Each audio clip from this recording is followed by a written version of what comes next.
Hi, I'm Alexandra Ellis from aewellness, and today I'm going to show you one of the best exercises that you can do to build shoulder and core stability. It's crawling, which is funny because it's something that we all started doing before we started walking, and now as adults we can use it to do body weight functional training. There are just a few things you want to think about when you're crawling to ensure that you are turning on all the right muscles and creating stability with good posture. So here's the basics.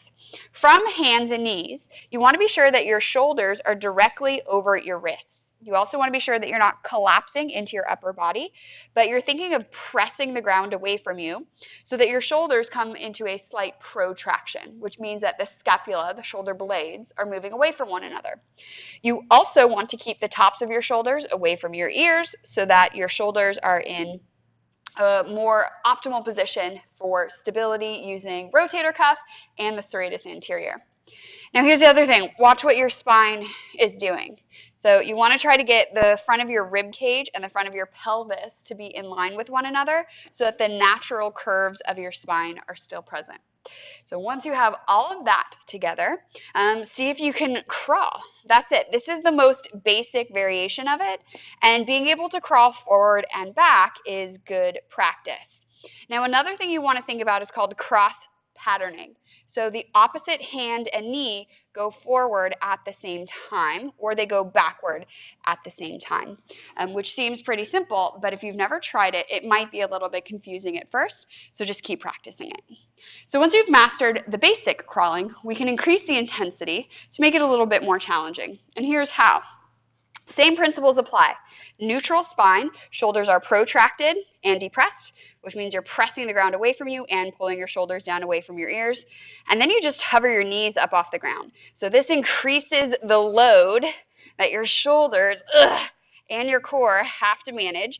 You still want to try to do cross patterning, and you also want to try to keep your hips as level as you can.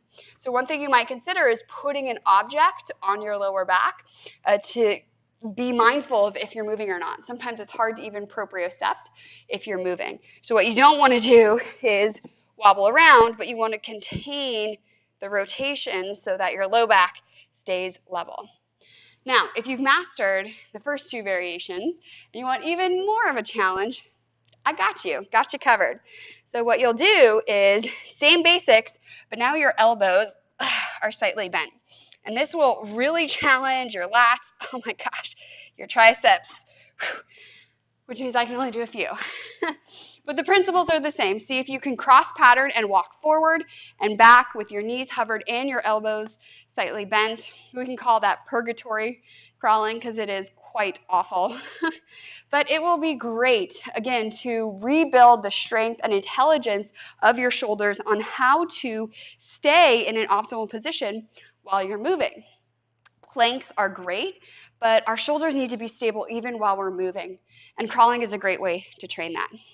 So give it a try. Let me know what you think. If you have any questions, feel free to drop them down into the comment box below. And if you want to learn more about how to maximize your mobility to live pain-free in your body, be sure to check out my website at aewellness.com. And stay tuned right here for more videos.